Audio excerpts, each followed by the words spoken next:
వాక్య స్వరూపివైన మా ప్రియ పరలోకమందున్న మా తండ్రి, మీ పరిశుద్ధ నామము కొరకు వందనాలు. మీ ప్రియ బిడ్డలుగా ఈ సమయమందు మీ పాద సన్నిధిని చేరి నీ మాటలు వినుటకు మమ్మల్ని నడిపించిన విధానము కొరకు మీకు వందనాలు. మనుషుడు రొట్టె వలన మాత్రమే కాదు కానీ దేవుని నోట నుంచి పలుకు ప్రతి మాట వల్ల మనిషి బ్రతుకును అని సెలవిచ్చిన మా తండ్రి, మీకు స్తోత్రాలు. ఈ దినమున అయ్యా, నీ లేఖన భాగము ద్వారా మీరు మాతో మాట్లాడమని, వాక్యానుసారమైన జీవితాలు కలిగి జీవించినట్లు మీ వాక్యం మా హృదయంలో స్థిరపరిచి నడిపించమని మహిమయు ఘనతయు ప్రభావములు మీకు సమర్పిస్తూ యేసయ్య పరిశుద్ధ నామములో వేడుకొని ప్రార్థిస్తున్నాము తండ్రి, ఆమేన్. ప్రభునందు ప్రియమైన దేవుని బిడ్డలారా, చదవబడిన దేవుని వాక్య భాగం గురించి మనం ఆలోచించినప్పుడు యోహాను శుభవార్తలో కొన్ని విషయాలను మనం ధ్యానిస్తూ ఉన్నాం. యోహాను శుభవార్త 1వ అధ్యాయం 45-46 వచనాలు మనం చూడగలిగితే ఇక్కడ ఒక సన్నివేశం మనం చూడగలుగుతాం. యేసుక్రీస్తు ప్రభువారు ఈ భూమి మీద జీవించిన జీవితకాలం 33.5 సంవత్సరాలు. ఆయన 30 సంవత్సరం నిండేంత వరకు కూడా తన తల్లిదండ్రులకు ఒక మంచి నమ్మకమైన కుమారుడిగా తన తండ్రికి తన తల్లికి లోబడుతూ ఆయన తన కుటుంబాన్ని అంటుపెట్టుకుని 30 సంవత్సరాలు తన జీవితాన్ని గడిపారు. 30వ సంవత్సరం నిండిన వెంటనే ఆయన తన గ్రామము నుంచి బయటకు వచ్చి తన పరలోకపు తండ్రి యొక్క పరిచర్య నిమిత్తమై యోర్దాను నదిలోకి వెళ్ళి బాప్తిస్మం ఇచ్చి యోహాను ద్వారా బాప్తిస్మం పొందుకున్నారు. దేవుని ఆత్మచేత బలపరచబడ్డారు. 40 దినాలు ఉపవాసం ఉండి ప్రార్థన చేసుకొని సాతాను చేత శోధింపబడి ఆ శోధనలో నిలిచిన వాడై దేవదూతల చేత పరిచర్య చేయబడి బలపరచబడి ఆయన 3.5 సంవత్సర పరిచర్య ప్రారంభించుటకు ముందుగా ఆయన కొరకు ఆయన 12 మంది శిష్యులను ఏర్పాటు చేసుకుంటూ ఉన్నాడు. ఆ ఏర్పాటులో భాగముగా ఆయన అనేకులను తన శిష్యులుగా పిలుస్తూ ఉన్నాడు. అలా పిలవబడిన సందర్భంలో ఫిలిప్ అనే ఒక వ్యక్తి యేసు ప్రభుకు శిష్యుడిగా మార్చబడ్డాడు. యేసు ప్రభును చూశాడు, ఆయన మాటలు విన్నాడు, ఆయన బోధన విన్నాడు. ఆయన మాటలు వింటున్నప్పుడు ఫిలిప్పుకు ఒక విషయం అర్థమైంది. ఏంటి అంటే, ధర్మశాస్త్రము ప్రవక్తలు ఏ మెస్సయ్య కొరకు చెబుతున్నారో ఆ మెస్సయ్య, ఆ లోకరక్షకుడు ఇదిగో ఈయనే అని చెప్పి యేసుక్రీస్తు ప్రభు మాటలు విన్నటువంటి ఫిలిప్పు గారు యేసు ప్రభుని మెస్సయ్యగా గుర్తించగలిగాడు. వాక్యమును అనేకులు వింటారు, కానీ వాక్యములోని ఆత్మ సంబంధమైన ఆలోచనలు, వాక్యములోని ఆత్మ సంబంధమైన జ్ఞానము కొద్దిమంది మాత్రమే గ్రహించగలుగుతారు. అందుకే ఆత్మ సంగముతో చెప్పు మాటలు ఆత్మ సంబంధమైన చెవులు గలవాడు మాత్రమే వింటాడు. దేవునికి స్తోత్రం. దేవుని ఆత్మ సంగముతో మాట్లాడడానికి ఇష్టపడుతుంది. ఆ ఆత్మ కలిగిన వాడే దేవుని మాటను వింటాడు, ఆత్మలోని సారాన్ని గ్రహిస్తాడు. ఫిలిప్పు మెస్సయ్యను గూర్చిన ఆసక్తి కలిగిన వాడిగా ఉన్నాడు గనుక ఫిలిప్పు యేసుక్రీస్తు ప్రభు చెబుతున్న మాటలు విని వెంటనే ఆయన్ను గుర్తించగలిగాడు. ఏంటంటే, ఈయనే మేము ఎదురు చూస్తున్నటువంటి మెస్సయ్య. నేను గుర్తించిన మెస్సయ్యను, నేను కనుగొన్నటువంటి ఈ లోకరక్షకుణ్ణి, ఈ మెస్సయ్యను నాతో మాత్రమే కాదు నా స్నేహితుడికి పరిచయం చేయాలని చెప్పి అతడు పరిగెట్టుకుంటూ ఊర్లోకి వెళ్ళాడు. అతని స్నేహితుడు నతానియేలును కలుసుకున్నాడు. నతానియేలు వద్దకు వెళ్ళి, నా స్నేహితుడా, నేను ఒక వ్యక్తిని కనుగొన్నానయ్యా, ఈయన మెస్సయ్య కాడా అని చెబుతూ ఆయన గురించి ఏమని సాక్ష్యం ఇస్తున్నాడంటే, మనం గమనించగలిగితే ధర్మశాస్త్రమును మోషేయు ప్రవక్తలను ఎవరిని గూర్చి రాసిరో ఆయనను నేను కనుగొనగలిగాను. దేవునికి స్తోత్రం. వాక్యము నీకు అర్థమవ్వాలంటే దేవుని ఆత్మ నీతో ఉండాలి. దేవుని ఆత్మ నీ హృదయాన్ని రేపాలి. దేవుని ఆత్మ నీ హృదయాన్ని సిద్ధపరచాలి. అప్పుడు తప్ప దేవుని యొక్క మాటలు నీ హృదయాన్ని ఏమాత్రము కూడా కదిలించలేవు. ఆ అవకాశం నువ్వు దేవుని కొరకు ఇవ్వడానికి సిద్ధ మనస్సు కలిగి దేవుని మాటలు మనం విందుముగాక. ఆమేన్ చెప్పండి. నతానియేలుతో ఫిలిప్పు చెబుతున్నాడు, ఓ నా స్నేహితుడా నతానియేలు, ధర్మశాస్త్రమును, మోషేయు, ప్రవక్తలు ఎవరిని గురించి చెప్పారో ఆయన నేను కనుగొన్నానయ్యా. మనం ఎదురు చూస్తున్నటువంటి మెస్సయ్య వచ్చేసాడు, ఆయన నేను కనుగొన్నాను, ఆయన నేను చూడగలిగాను, ఆయన నేను గ్రహించగలిగాను అని చెప్పి నతానియేలు ఎద్దుకు వచ్చి తన సాక్ష్యాన్ని ఫిలిప్పు చెబుతూ ఉన్నాడు. మన జీవితాల్లో కూడా ఇతరులకు సువార్త చెప్పేవారిగా ఉండాలి. అయ్యా నేను యేసు ప్రభుని కనుగొన్నాను, ఆయన సన్నిధికి వెళ్ళిన తర్వాత, ఆయనకు ప్రార్థించిన తర్వాత, ఆయన సన్నిధిలో మోకరించిన తర్వాత, ఇదిగో దైవజనుడి నోట దేవుని మాటల్ని విన్న తర్వాత, ఇదిగో నా జీవితంలో జరిగిన మేలులు ఇవి, అద్భుతాలు ఇవి, స్వస్థతలు ఇవి, గొప్ప కార్యాలు ఇవి, దేవుడు నా జీవితంలో నాకు చేసిన సహాయం ఇదని చెప్పి నువ్వు దేవుని ద్వారా ఆయన సన్నిధిలో ఏవైతే గొప్ప కార్యాలు నువ్వు పొందుకున్నావో, నువ్వు కనుగొనగలిగావో, దాన్ని ఎదుటి వారికి నువ్వు తెలియపరచడానికి ఒక స్వార్థ దీపముగా దేవుడిని హృదయాన్ని వెలిగించునుగాక. ఒక మంచి సువార్త పిలుపు నతానీయులకు చెప్తున్నాడు, నేను కనుగొన్నానయ్యా, నేను కనుగొన్న దాన్ని నాలోనే దాచుకోవాలనుకోవడం లేదయ్యా, నేను మెస్సయ్యను కనుగొన్నాను. ధర్మశాస్త్రము, మోషే, ప్రవక్తలు ఏ మెస్సయ్య గురించి ప్రకటించారో ఆయన నేను కనుగొన్నాను. నేను తెలుసుకున్న ఆయనను, నేను కనుగొన్న ఆయనను నేను దాచిపెట్టడం లేదు. నా స్నేహితుడా, ఆయన నీకు పరిచయం అవ్వాలి అని తన స్నేహితుడి దగ్గరికి వచ్చి ఫిలిప్పు గారికి యేసు ప్రభుని పరిచయం చేయాలని ఆశపడ్డాడు. ఫిలిప్పు గారు నతానియేలుకు పరిచయం చేయాలని ఆశపడ్డాడు. వెంటనే నతానియేలు గారు అదే ఆశతో ఉన్నాడు కదా, చెప్పు చెప్పు చెప్పు, ఆయన ఎవరు, ఎక్కడుంటాడు, ఆయన ఎవరి కుమారుడు చెప్పు అనగానే నతానియేలు ఆశతో ఆ రక్షకుడు ఎవరు, ఆ మెస్సయ్య ఎవరు, ఆయన ఎక్కడి నుంచి వచ్చాడు, ఆయన కుటుంబం ఏంటి, ఆయన పరిస్థితులు ఏంటి చెప్పు అని నతానియేలు ఆయన ఎవరు అని అడిగినప్పుడు ఫిలిప్పు చెప్పాడు, ఆయన యోసేపు యొక్క కుమారుడు అని చెప్పాడు. యోసేపు గారు కుమారుడా, ఓకే ఓకే, వాళ్ళ దేవురు అని అడిగాడు. అప్పుడు ఫిలిప్పు అన్నాడు, ఆయన నజరేతువాడు అన్నాడు. ఊరు పేరు చెప్పగానే నతానియేలు గారికి ప్రాణం చల్లారిపోయింది. ఊరు పేరు చెప్పగానే నతానియేలు గారికి అభిప్రాయం కాస్త సడలిపోయింది. ఇంతకుముందు ఎంతో ఆసక్తిగా ఆయన ఎవరయ్యా, ఆయన పరిస్థితులు ఏంటి, ఆయన బోధలేంటి, ఆయన ఎక్కడి నుంచి వచ్చాడు, ఆయన ఎవరివాడు అని అడుగుతున్న నతానియేలు తండ్రి పేరు చెప్పినాడు బాగానే ఉంది, కానీ ఆయన నజరేయుడు అని చెప్పగానే నతానియేలు యొక్క మాట తీరు మారి ఏమంటున్నాడంటే, మనం గమనించగలిగితే 46వ వచనంలో, అందుకు నతానియేలు నజరేతులో నుండి మంచిదేదైనా బయటికి రాగలదా అన్నాడు. ఎంతటి చులకని మాట, ఎంత తక్కువ చేసి మాట్లాడిన మాట, ఎంతటి విలువ లేనటువంటి మాట. నజరేత్ అని ఊరుందని నాకు తెలిసండి, ఆ నజరేత్ అని ఊరిలోంచి ఏది బయటికి మంచిది రాదు కదా. నువ్వు మంచిది వచ్చావని చెప్తున్నావేంటి, నజరేతులోంచి ఏది బయటికి మంచిది రాదు కదా అన్నాడా. ఫిలిప్పు దానికి సమాధానం చెబుతూ, వచ్చిందో లేదో నీకు తెలియాలంటే వచ్చి చూడు అన్నాడు. నజరేతులోంచి మంచిదేది బయటకు రాదు అని నువ్వు అంటున్నావు కదా, ఒకవేళ నజరేత్ అనే ఊరిలో నుంచి మంచిది, విలువైంది, శ్రేష్టమైంది బయటకు వచ్చిందని నేను చెబుతున్నాను, నువ్వు రాదు అంటున్నావు, నేను వచ్చింది అంటున్నాను. నీ మాట నా మాట కాదయ్యా, అది వచ్చిందో లేదో నీకు మంచిది తెలియాలంటే నువ్వు వచ్చి చూడు. దేవునికి స్తోత్రం. చాలామంది దగ్గర నువ్వు చెప్పాల్సిన మాట ఏంటంటే, నేను చెప్పడం కాదమ్మా, నువ్వు మందిరానికి వచ్చి చూడు, దేవుని వాక్యమును విని చూడు, ఒక్కసారి ప్రభు సన్నిధిలో మోకరించి కన్నీరు కార్చి చూడు, జరగబోయే దేవుని కార్యాలు నేను చెప్పడం కాదు, నువ్వు అనుభవించి చూడు, నువ్వు వచ్చి చూడు, నువ్వు ఆస్వాదించి చూడు, నువ్వు అనుభూతి చెంది చూడు. ఫిలిప్పు ఒక అద్భుతమైన సువార్త, అద్భుత సాక్ష్యాన్ని చెప్తున్న నతానియేలుతో, నువ్వు వచ్చి చూడు అన్నాడు. ఈ మాట చదివిన తర్వాత నా మనసుకు వచ్చిన ప్రశ్న ఏంటంటే, నతానియేలు గారు అంత చులకనగా ఆ ఊరు గురించి ఎందుకు మాట్లాడాడు? ఏ ఊరు గురించి చెప్పరేంటి? నజరేతు. దేవునికి స్తోత్రం చెప్పండి. హల్లెలూయా, హల్లెలూయా. ఈరోజు మనం వినబోతున్న అంశము, ఈరోజు మనం వినుతున్న వాక్యాంశము, నజరేతుకు విలువ ఇచ్చిన యేసయ్య.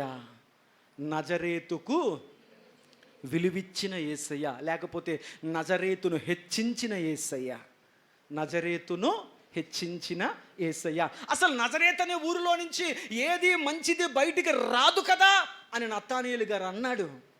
నా ప్రశ్న ఏంటంటే, అసలు ఎందుకు ఆ మాట అన్నావు?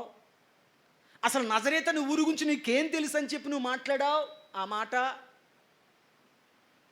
ఎవరన్నా మన దగ్గరికి వచ్చి అసలు నీ నోట్లోంచి మంచి మాటలు రావు కదా అన్నాడు అనుకోండి, అది మిమ్మల్ని పొగున్నట్ట, అవమానపరిచినట్లా?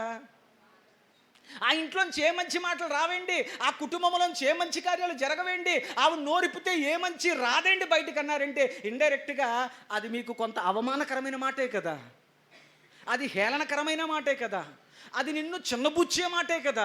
మరి నతానియేలు గారు అంత తొందరపాటుతో ఏది ఆలోచించకుండానే ఆ నజరేతు అనే ఊరిలోంచి ఏది మంచిది బయటికి ఎంతవరకు రాలేదు, అసలు రాదు కదా అన్నాడంటే అది నజరేతు అనే ఊరిని కాస్తో కూస్తో చిన్నతనం చేసి మాట్లాడే మాటే కదా.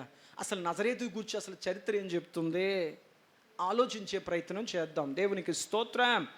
నెంబర్ 1, రాసుకునేవారు జాగ్రత్తగా రాసుకోండి, వినేవారు శ్రద్ధగా మనసు పెట్టి వినండి. నెంబర్ 1, నజరేతు అనే ఊరు పేరుకు గల అర్థం ఏంటంటే చిగురు. ముసుకునెత్తి మీద జాగ్రత్తగా వేసుకొని శ్రద్ధగా బైబిల్ ఒళ్ళో పెట్టుకొని దైవికమైన మనసుతో దేవుని మాటలు విందురుగాక. నజరేతు అనే ఊరుకు గల అర్థం ఏంటంటే చిగురు. పేరుకు మాత్రం చిగురు, కానీ ఆ నజరేతును గూర్చి చరిత్ర ఏం చెప్తుందని మనం ఆలోచన చేస్తే, ఇది పాలస్తీనా దేశంలో గలలయ అనే రాష్ట్రంలో ఉన్నటువంటి ఒక కొండ చర్యల్లో ఉన్న ఒక చిన్న కుగ్రామం. మరోసారి చెప్తున్నాను, ఈ యొక్క నజరేతు అనే ఊరు ఎక్కడుందంటే పాలస్తీనా అనే దేశంలో గలలయ అనేటువంటి రాష్ట్రంలో, ఇంకా చెప్పుకుంటూ వెళ్ళిపోతే కొండ చర్యల్లో చుట్టూ కొండలు, కొండ చర్యల్లో కట్టబడినటువంటి ఒక చిన్న కుగ్రామము. దట్ మీన్స్ చిన్న పల్లెటూరు, ఒక చిన్న కుగ్రామమే ఈ యొక్క నజరేతు. కొంత అర్థమైంది, ఎక్కడుందో మాకు అర్థమైంది. అక్కడి నుంచి ఏ మంచి బయటికి రాదు కదా అంటే అసలు ఆ ఊర్లో ఎంత మంచి వాళ్ళో మీకు తెలియాలి. ఆ ఊర్లో అసలు ఎవరు నివసిస్తారు నజరేతు అనే ఊర్లో అని ఒక్కసారి ఆలోచన చేస్తే, కొంతమంది యొక్క ఆలోచన ప్రకారం నజరేతులో బందిపోట్లు కాపరాలు ఉండేవారంట. ఎవరు కాపరాలు ఉండేవారంట? దారి దోపిడీలు చేసేవారు, బందిపోట్లుగా ఉండేవారు ఆ నజరేతు అనే ఊరిలో కాపరాలు ఉండేవారంట. ఇంకా మీకు చెప్పుకుంటూ వెళ్ళాలంటే అల్లరి జనాంగము. ఎవరంట? అల్లరి జనాంగము. ఒక క్రమము, ఒక పద్ధతి, ఒక సంస్కృతి, సాంప్రదాయము, నాగరికత లేనటువంటి అల్లరి జనాంగముగా ఉండేవారు ఎక్కువగా ఆ నజరేతులో ఉండడానికి ఇష్టపడేవారంట. ఇంకా లోపలకు విశ్లేషణ చేస్తే రాజును వ్యతిరేకించే విప్లవకారులు, రాజును వ్యతిరేకించి రాజుగారికి వ్యతిరేకంగా రాజద్రోహం చేస్తూ రాజుగారికి వ్యతిరేకంగా మాట్లాడే వారందరూ కూడా రహస్యంగా దాక్కునడానికి ఆ కొండ చర్యల ప్రాంతంలో ఉన్నటువంటి నజరేతు అనే ఊరిలో నివసించడానికి ఇష్టపడేవారంట. మరొకటి, రాజుకు భయపడి ప్రాణభయంతో పారిపోయే వాళ్ళందరూ కూడా నజరేతు అనేటువంటి కొండ చర్యల ఊరిలో ఉండడానికి ఇష్టపడేవారంట. దేవునికి స్తోత్ర. మీకు ఒక అవగాహన వచ్చేసింది నజరేతు అంటే. నజరేతు అంటే ఎలాంటి ఊరు అది మాట్లాడాలి. నజరేతు అంటే అల్లరి జనాంగం ఉండే ఊరు, నాగరికత సరైనది లేని ఊరు, అభివృద్ధి లేని ఊరు. అంత మాత్రమే కాకుండా బందిపోటు దొంగలు, దోపిడీదారులు, చీకటి అనుభవాలతో నిండిపోయిన పాపిష్టి జనాంగం ఉండే ఊరు. ఇంకా చెప్పాలంటే రాజుకు భయపడేవారు, రాజును వ్యతిరేకించేవారు కూడా ఆ ఊరిలో బ్రతుకుతున్నారు. గనుక ఆ ఊరుకున్న పేరేంటంటే చిగురు. కానీ ఆ ఊరికి ఏమాత్రము కూడా మంచి పేరు, గుర్తింపు అనేది మాత్రము లేదు. అలాంటి ఊరిలోంచి మంచిది రావడం ఏంటయ్యా అన్నాడు నతానియేలు. ఆ ఊరు గురించి తెలుసు కాబట్టి. ఇంకా మనం కొంత గమనించగలిగితే ఆ ఊరును గురించి బైబిల్ చెప్తున్న సాక్ష్యాలు విందాం. మనుషుల సాక్ష్యాలే కాదు కదా, అసలు బైబిల్ ఏం సాక్ష్యం చెప్తుందంటే, మన బైబిల్ గ్రంథంలో కొంతమంది ప్రాచీన ప్రవచనకర్తలు, ప్రవక్తలు ఏం చెప్పారంటే ఆ యొక్క నజరేతుని గురించి కొంతమంది ప్రాచీన ప్రవక్తలు ఏం చెప్పారంటే అది చీకటి స్థలము గల ఊరు అన్నారు. ఏ ఊరంటే అది చీకటి కార్యాలు జరిగే ఊరయ్యా. ఆ ఊరిలో ఉన్న వారందరూ చీకటిలో బ్రతుకుతున్నారు. అది చీకటి స్థలాలకు కలిగిన ఊరు. మరికొంతమంది కొంచెం ముందుకెళ్ళన్నారు, అది ప్రేతల ప్రాంతం అన్నారు. అయ్య బాబోయ్, ఏంటి ఇన్ని సాక్ష్యాలు వస్తున్నాయి అంటే ఆ ఊరికి అంత మంచి పేరుందన్నమాట. అది ప్రేతలు తిరిగే చోటు. దెయ్యాలు తిరిగే చోటు, చీకటి తిరిగే చోటు, దొంగలు తిరిగే చోటు, పాపాత్ములు తిరిగే చోటు, రాజును వ్యతిరేకించేవారు తిరిగే చోటు, భయపడేవారు వెళ్ళి దాక్కునే చోటు, ఏమాత్రం విలువలేని గుర్తింపు లేని చోటు అని చెప్పి అనేకులు చెబుతూ ఉన్నారు. సరే, బైబిల్ ఆధారంగానే చూద్దాం. యెషయా గ్రంథము చూడండి. యెషయా ప్రవక్త ఆయన ఆ స్థలాన్ని గురించి, ఆ ప్రాంతాలను గురించి మాట్లాడుతూ ఏమంటున్నాడంటే, యెషయా గ్రంథము 9వ అధ్యాయం, యెషయా గ్రంథము 9వ అధ్యాయము 1-2 వచనాలు మనం జాగ్రత్తగా పరిశీలన చేయగలిగితే, 1వ వచనము చివరి మాటల్లో మనం యువతల పక్క చూడగలిగితే 575 పేజీలో, యోర్దాను అద్దరిని అన్యజనుల గలిలయ ప్రదేశమును మహిమగల దానిగా చేయుచున్నాడు. ఏ ప్రాంతమునంట చెప్పండి?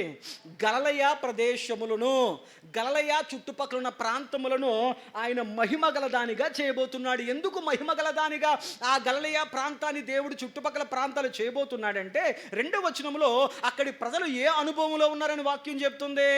చీకటిలో నడుచు జనులు గొప్ప వెలుగు చూచుచున్నారు, మరణ ఛాయ గల దేశ నివాసుల మీద వెలుగు ప్రకాశించును. అంటే యెషయా ప్రవక్త చెప్పకనే చెబుతున్నాడు, ఆ గలిలయ ప్రాంతంలో ఉన్న ప్రజలందరూ కూడా, ఆ చుట్టుపక్కల ప్రాంతాల్లో నివసిస్తున్న వారందరూ కూడా ఎలాంటి అనుభవాలలో బ్రతుకుతున్నారంటే, వారు చీకటి అనుభవాల్లో బ్రతుకుతున్నారు. అక్కడ చీకటి రాజ్యం వెళుతుంది, అక్కడ పాపము రాజ్యం వెళుతుంది, అక్కడ అపవిత్రత రాజ్యం వెళుతుంది, అక్కడ బలత్కారులు ఉన్నారు. ఒక మాటలో చెప్పాలి అంటే ఊరు పేరు చిగురు తప్ప అక్కడ వారందరూ ఎండిపోయిన అనుభవంలో ఉన్నారు. చీకటిలో నడుచు జనులు ఉన్నారు. దేవునికి స్తోత్రం, హల్లెలూయా. అదేంటి పాస్టర్ గారు, ఇంతవరకు నజరేత్ అంటే మాకు చాలా మంచి అభిప్రాయం ఉంది, మీరు ఎలా చెప్తున్నారేంటి? చరిత్ర తెలుసుకుందాం. ఏ చరిత్ర తెలియకపోతే నతానీయులు అక్కడి నుంచి ఏదన్నా మంచిది వస్తుందా అన్నాడు అంటే తెలుసు, అక్కడ అలాంటి వారే బ్రతుకుతున్నారు. అంత మాత్రమే కాకుండా ఆ గలిలయ ప్రాంతంలో ఉన్నటువంటి ఒక ప్రాంతం ఉన్నటువంటి మనం గమనించగలిగితే, ఈ నజరేతును గురించి, ఆ చుట్టుపక్కల ప్రదేశాలను గురించి బైబిల్ మరొక సాక్ష్యం చెప్తుంది. ఆ సాక్ష్యం ఏంటయ్యా అంటే, ఆ ప్రాంతాలకు బైబిల్ గ్రంథంలో కాబుల్ అని పేరు పెట్టారు. ఏ పేరంట చెప్పండి? కాబుల్. కాబుల్ అన్న పేరుకు అర్థం ఏంటంటే నిస్సారమైనది. చూడండి, 1 రాజుల గ్రంథం 9వ అధ్యాయం, 1 రాజుల గ్రంథం 9వ అధ్యాయం 11 నుంచి 13 వచనాలు మనం చదువుదాం. సొలొమోను గలిలయ దేశమందున్న 20 పట్టణములను హీరాముకు అప్పగించెను. చాలు, దేవునికి స్తోత్రం. తలపెత్తి వాక్యం వినండి. సొలొమోను మహారాజు దేవునికి ఒక అద్భుతమైన సువర్ణ దేవాలయం కట్టాలని ఆశపడ్డాడు. ఆ దేవాలయం ఎంత అద్భుతంగా కట్టాలనుకున్నాడంటే, ఆ దేవుని సువర్ణ దేవాలయం కట్టడానికి కావలసిన కలపను దేవదారు మ్రానుతో చెయ్యాలి అనుకున్నాడు. అర్థమైంది. సరళ వృక్షముగా ఉన్నటువంటి దేవదారు సరళ వృక్షములు కావాలి అని ఆలోచన చేసి, అసలు దేవదారు చెట్లు ఎక్కడ బాగా పెరుగుతాయి అని పరిశీలన చేసినప్పుడు, తూరు అనే దేశంలో హీరామ్ అనే రాజు ఉన్నాడు. ఆ తూరు ప్రాంతములో ఈ సరళ దేవదారు వృక్షాలు బాగా పెరుగుతాయి అని సొలొమోను తెలుసుకొని, ఈ సొలొమోను గొప్ప మహారాజు కాబట్టి, ఒక గొప్ప చక్రవర్తి కాబట్టి, ఆయన తూరు రాజు అయినటువంటి హీరాముకు ఒక కబురు పంపాడు. ఏమని కబురు పంపాడు? ఓ హీరాము రాజా, నేను దేవుని కొరకు ఒక చక్కని సువర్ణ దేవాలయం కడుతున్నాను, అందుకు నాకు నీ దేశంలో ఉన్నటువంటి సరళ దేవదారు వృక్షపు మానులు నాకు కావాలి అని అడిగాడు. సొలొమోను మహారాజు లాంటి గొప్ప రాజు అడిగినప్పుడు నేను ఎందుకు ఇవ్వలేను అని చెప్పి, ఆ హీరాము రాజు సొలొమోను గారు అడిగినట్లుగా తన తూరు దేశములో ఉన్నటువంటి దేవదారు చెట్లన్నింటినీ కూడా మందిరం కొరకు పంపించేశాడు. దానికి కృతజ్ఞతగా సొలొమోను హీరాము రాజుకి, అయ్యా నా కొరకు నువ్వు ఎంతో చక్కని దేవదారు రాళ్ళను పంపించావు కదా, దానికి బదులుగా, దానికి కృతజ్ఞతగా నేను నీ కోటిద్దాం అనుకుంటున్నాను. అదేంటో తెలుసా? నా చేతి కింద ఉన్నటువంటి గలిలయ ప్రాంతాల్లో ఉన్నటువంటి 20 ఊర్లు నీకు ఇస్తాను, తీసుకో అన్నాడు. 20 ఊర్లు నీయే, తీసేసుకో అన్నాడు. అనగానే హీరాము రాజు ఎగురుకుంటూ వచ్చేసాడు. ఆ ఊర్లు ఎలా ఉంటాయో చూద్దాం, ఆ ఊరు ఎలాంటిదో చూద్దాం, దాని దాని భూమి ఎలాంటిదో చూద్దాం, అక్కడ ఏ పంటలు పండుతాయో చూద్దాం, అది ఎంత సారవంతమైందో చూద్దాం అని చెప్పి హీరాము రాజు ఆ ప్రాంతాన్ని దర్శించడానికి వచ్చాడు. ఇప్పుడు చదవండి. వెంటనే హీరాము సొలొమోను తనకిచ్చిన పట్టణములను చూచుటకు తూరు దేశము నుండి ఆ ప్రాంతాలు చూడడానికి గలయా ప్రాంత ప్రదేశాలకు 20 ఊర్ల దగ్గరికి రాగా అవి అతని దృష్టికి అనుకూలమైనవిగా కనబడలేదు. 20 ఊర్లు తిరిగి చూశాడంట. ఎవరో? హీరాము రాజు. అయ్యో సొలొమోను మహారాజు, నేను దేవదారు వృక్షం ఇచ్చినందుకు నాకు బహుమానంగా ఈ గలిలయ చుట్టుపక్కల ప్రాంతం ఉన్నటువంటి 20 గ్రామాలు నన్ను అధిపతి చేసి తీసేసుకో అన్నాడు. కాబట్టి ఈ 20 ఊర్లు నాయే, ఇక్కడ పంట పొలాలు నావే, ఇక్కడ రాబడి నాదే, ఈ ప్రజలందరూ నా వాళ్లే అని చెప్పి అతడు అసలు ఎలా ఉన్నాయో చూద్దాం అని చెప్పి ఆ 20 ఊర్లు తిరిగి చూశాడంట. చూసిన తర్వాత హీరాము రాజుకి ఒక క్లారిటీ వచ్చేసిందంట. ఏంటంటే ఈ 20 ఊర్లు ఏమాత్రము అనుకూలమైనవి. వెంటనే సొలొమోను దగ్గరికి వెళ్ళాడు. సొలొమోను గారితో ఏమంటున్నాడు? నా సహోదరుడా, సొలొమోను మహారాజా, నా సహోదరుడా, నీవు నాకు ఇచ్చిన ఈ 20 పట్టణాలు ఉన్నాయి చూసావా, ఇవి ఏ పాటివి? నేటి వరకు వాటికి కాబూల్ అను పేరు పెట్టబడిన. ఇన్పుట్లో కాబూల్ అనే పేరుకి అర్థం ఏముంది? కింద చూడండి, చిన్న అక్షరాలతో రాయబడింది, నిష్ప్రయోజనము. అయ్యా, నా కొరకు 20 పట్టణాలు ఇచ్చావు, కానీ ఈ గలిలయ చుట్టుపక్కల ప్రాంతాల్లో ఉన్నటువంటి ప్రాంతాలు నేను తిరిగి చూసినప్పుడు నాకు అనిపించింది ఏంటయ్యా అంటే ఇవి ఏమాత్రము కూడా నాకు ఉపయోగపడేవి కావు, ఇవి సారము లేనివి, ఇవి పనికిరానివి. ఒక మాటలో చెప్పాలంటే ఇవి కాబూల్ అన్నాడు. అంటే అర్థం ఏంటంటే నిష్ప్రయోజనకరమైన నేల, నిష్ప్రయోజనకరమైన భూమి, ఏమాత్రము సారము లేని భూమి, పనికిరాని భూమి, ఉపయోగపడని భూమి అని చెప్పి ఇది నాకు ఏమాత్రం ఉపయోగకరమో అని అడిగాడు. దేవునికి స్తోత్రం. గలిలయ చుట్టూ ఉన్న ప్రాంతాల్లో ఒక ప్రాంతం, ఒక గ్రామం పేరు ఏం చెప్పాను మీకు నేను? నజరేతు. ఆ నజరేతు ఊరు ఏ అనుభవంలో ఉందని చెప్పి యెషయా ప్రవక్త ప్రవచించాడు. చీకటి అనుభవంలో ఉంది. చీకటి కార్యాలంటే ఏంటి? అక్కడ జరిగేవంతా కూడా బలాత్కారము, దోచుకోవడము, అన్యాయము, అపవిత్రత. ఇవే. మరి కొంతమంది అక్కడ ఎందుకు నివసించడానికి ఇష్టపడేవారంటే రాజు మీద వ్యతిరేకతతో కొంతమంది వచ్చి అక్కడ ఉండేవారు, రాజుకు భయపడి మరి కొంతమంది అక్కడ ఉండేవారు. దాని గురించి బైబిల్ చరిత్రకారులు ఏం చెప్తున్నారంటే యెషయా ప్రవక్త అన్నాడు అది చీకటిలో నడుచు ప్రాంతము అన్నాడు. చీకటి ప్రాంతము, చీకటి కార్యాలకు అది నివాస యోగ్యమైన ప్రాంతమేంటి అన్నాడు. దాని గురించి మరలా మొదటి రాజుల గ్రంథంలో ఏం రాబడిందంటే ఆ భూములు ఎలాంటివయ్యా, ఆ ప్రాంతం ఎలాంటిదంటే అది నిస్సారమైంది, అది ఎందుకు పనికిరానిది అన్నారు. ఇప్పుడు చెప్పండి, నజరేతు అనే ఊరు ఎలాంటిదంట? చీకటి, నిస్సారం. చీకటి అంటే అక్కడ లైటింగ్ ఉండదండి, లైటింగ్ కోసం కాదు, అక్కడ ఎవడి జీవితాల్లో వెలుగు లేదు. చీకటి అనుభవాలు, చీకటి అనుభవాలు, చీకటి అనుభవాలు, నిస్సారము, నిస్సారము, నిస్సారము.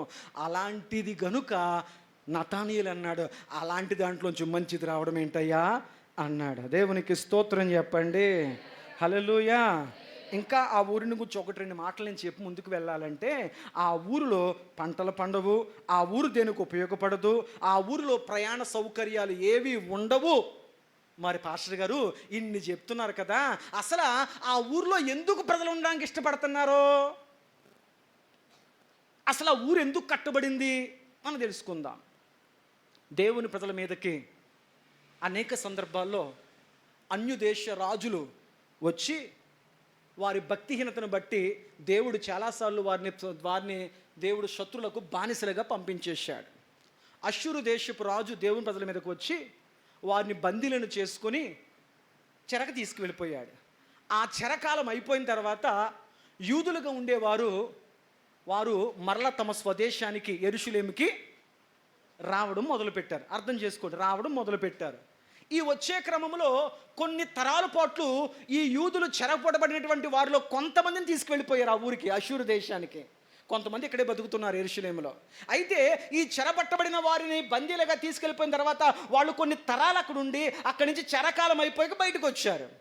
వచ్చేటప్పుడు వారు పిల్లలతో వచ్చారు. పిల్లలు ఇక్కడికి వెళ్ళేసరికి పెళ్ళి అవ్వలేదు, అక్కడి నుంచి పిల్లలతో వచ్చారు. అంటే అర్థం ఏంటి?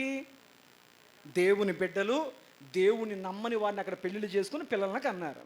అంటే దేవుని బిడ్డల రక్తము, దేవుని బిడ్డలు ఎరగని పిల్లల రక్తము కలిసి మరొక తరం ఏర్పడింది.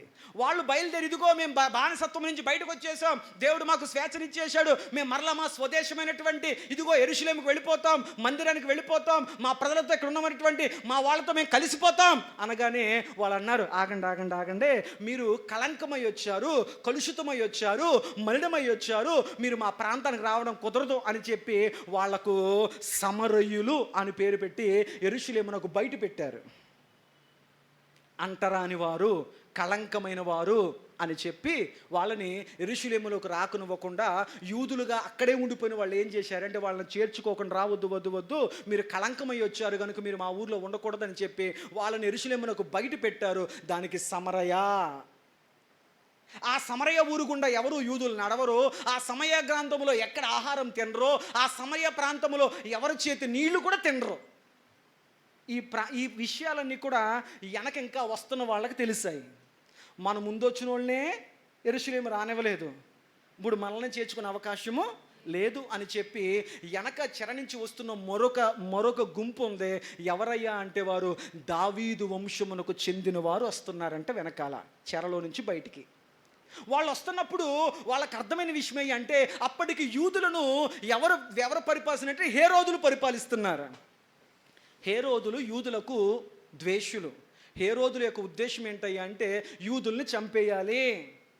అలనాడు హిట్లర్ ఎలాగైతే యూదుల్ని విషవాయువులు పెట్టి చంపేయడానికి ప్రయత్నాలు చంపేశాడో అలాగే యూదులను చంపడమే లక్ష్యంగా పెట్టుకుని యూదుల్ని పరిపాలించే హేరోదులు ఎక్కువగా యూదుల్ని చంపడం మీదే ధ్యాస పెట్టుకునేవారు. అందువల్ల హేరోదుకి భయపడిన వారు అనేకులు, అయ్యా యెరూషలేము మనం వెళ్ళలేము, యెరూషలేము వెళ్ళి మన వాళ్ళని చేర్చుకోరు, అంతకు ముందు వెళ్ళిన వాళ్ళని వెలేసి సమరయ ప్రాంతాన్ని పెట్టారు, మనం యెరూషలేముకి వెళ్ళినా సేఫ్టీ ఉండదు, అక్కడ మనల్ని హేరోదు చంపుతాడు.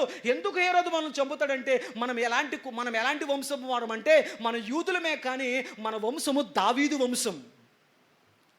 వాక్యం కన్ఫ్యూజ్ అవ్వకుండా వినండి. దావీదు వంశము వారు మనం.